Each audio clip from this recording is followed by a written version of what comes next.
So my name is Sarah Hanson and I am the director here at Wild Futures. So basically responsible for the overall running of the charity. Talk to me about this wonderful location and the charity as well. Yeah, so we've been here for 60 years this year. Our founder, Len Williams, actually inherited a woolly monkey, and to cut a long story short, he realised that monkeys were inherently unsuitable to be kept in any domestic setting. So that's when he started the journey basically of creating what was then the Woolly Monkey Sanctuary. So the majority of monkeys here have been rescued from the UK primate pet trade. Unfortunately, it is still completely legal to own theoretically any primate as a pet in this country. We've been campaigning against that for the last 20 odd years.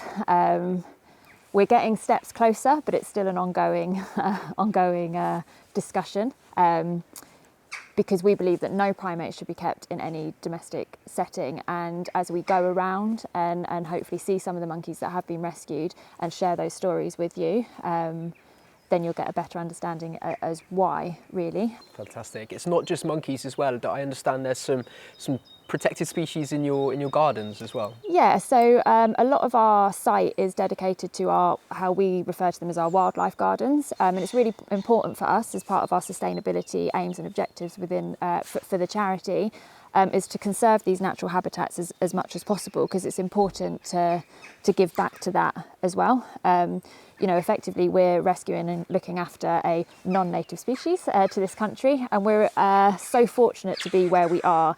It's such a beautiful landscape that we want to do everything that we can to protect that.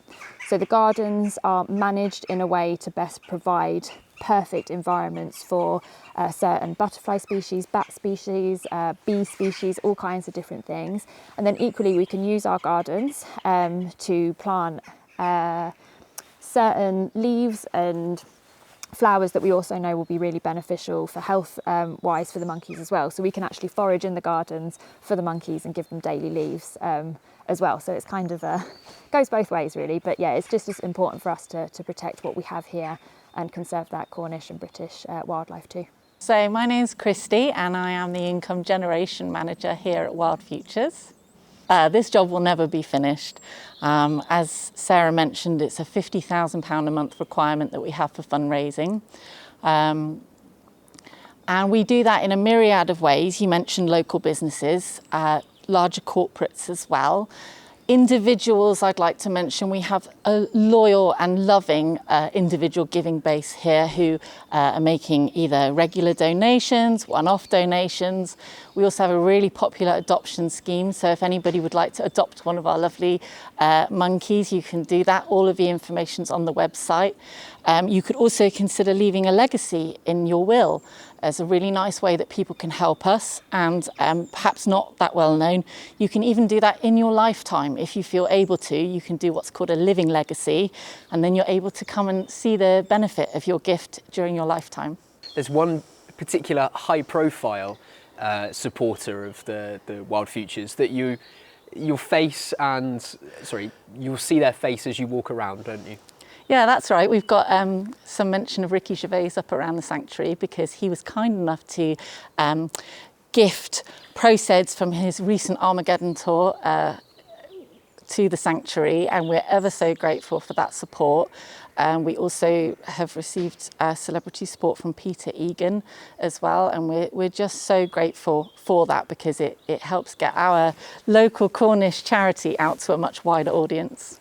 Brilliant. Okay, we've covered a lot of ground in the various interviews that we've done, but is there anything that sits with you that you think is important for people to hear, or anything that we might not have covered so far? I think it's important to mention that any gift, no matter what size, helps us enormously. Regular giving helps us enormously. If you set up a direct debit for £10 a month, we then know we have that money coming in and we can plan off the back of that. We have things that we need help with that are physical things as opposed to money as well. We're so aware of the cost of living crisis. So if people want to look on our wish list and send us some items from the wish list for the monkeys. We have some lovely supporters who send us an Easter gift or a Christmas gift for the monkeys. That's possible too. And then some of the more, the larger scale things that we're fundraising for, we desperately need a car for the sanctuary site. We're also hoping for a quad bike to help move heavy materials around. The timber that goes into this site, you've seen all the huge enclosures. So if there's any local businesses around that are thinking that they'd like to gift us some timber, some gravel for substrate for the floor, wood chip, anything like that, all of that really helps us.